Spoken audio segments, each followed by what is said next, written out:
प्रमेय। तो गॉस की प्रमेय क्या होता है? तो किसी बंद पृष्ठ ए से गुजरने वाला कुल विद्युत फ्लक्स उस पृष्ठ द्वारा घेरे गए कुल आवेश का 1/ε0 गुना होता है। ये गॉस की प्रमेय होती है। क्या बताया? फाई बराबर निकल के आ जाता है Q/ε0।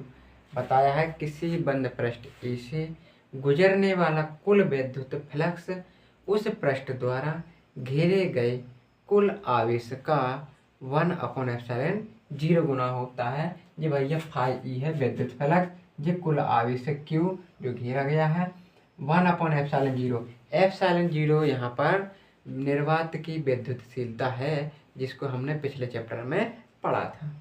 तो गॉस की प्रमेय के अनुसार किसी बंद पृष्ठ ए से गुजरने वाला कुल विद्युत फ्लक्स उस पृष्ठ द्वारा घेरे गए कुल आवेश का 1/ε0 गुना होता है। ठीक है, अब इसके बारे में थोड़ी निकालेंगे थ्योरम कि किस तरीके से ये फॉर्मूला आता है। गॉस की प्रमेय देखिए, अगर गॉस की प्रमेय केवल लिखने के लिए आ रही है तो इतना ही लिखना है और ये फॉर्मूला लिख देना है। अगर गॉस की प्रमेय का विधिवत चित्रण आता है कि पूरा डेरिवेशन निकालिए, इसके सूत्र की उत्पत्ति कीजिए, तो किस तरीके से निकालते हैं देखिए। फिर ये चित्र बनाना पड़ेगा, इसमें बताना पड़ेगा माना +Q आवेश बंद पृष्ठ ए के भीतर बिंदु O पर स्थित है। बिंदु O से R दूरी पर स्थित कोई बिंदु P है। इसके चारों ओर अल्पांश क्षेत्रफल dA वेक्टर स्थित है। तब इस क्षेत्रफल के कारण अल्पांश विद्युत फ्लक्स भैया आ जाए तमाम फाई ई बराबर बंद पृष्ठ क्षेत्रफल लगा दिया ई वेक्टर dA वेक्टर। देखो जब इसको तोड़ेंगे अपन तो क्या आ जाएगा, ये डॉट है भैया EDA cos थीटा, ये हमारा निकल के आ जाएगा। फिर तुमने पढ़ा है किसी बिंदु आवेश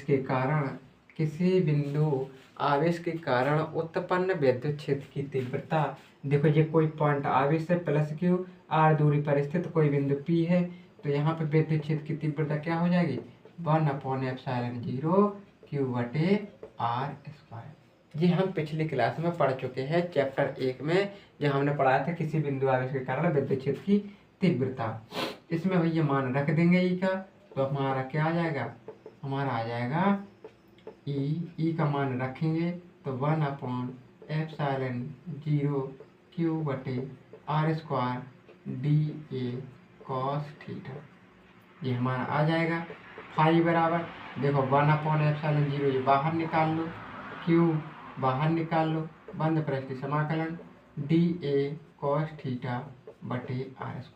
देखो अभी हम जस्ट पहले पढ़ चुके हैं dA cos θ/r² को हम क्या लिख सकते हैं, बताएं जल्दी से कमेंट करें भैया। क्यों लिख दिया, समाकलन का चिन्ह लगा दिया, इसके स्थान पे हम dω लिख सकते हैं। ये हमने पढ़ा है इसका फॉर्मूला।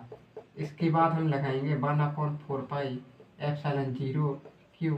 देखो ये समाकलन जब करेंगे dω का तो भाई ये क्या आ जाएगा, ओमेगा आ जाएगा। अगर समाकलन तुमने पढ़ा है तो दिक्कत नहीं है, अगर नहीं पढ़ा है तो दिक्कत है भैया। क्यों, ओमेगा का मान हमने बताया है अभी कितना होता है 4π होता है। 4π से ये 4π कट जाएगा, फाई बराबर आ जाएगा Q/ε0। यही हमारी गॉस की प्रमेय है। तो इस तरीके से हमने देखा किस तरीके से गॉस की प्रमेय का सूत्र निकाला जाता है।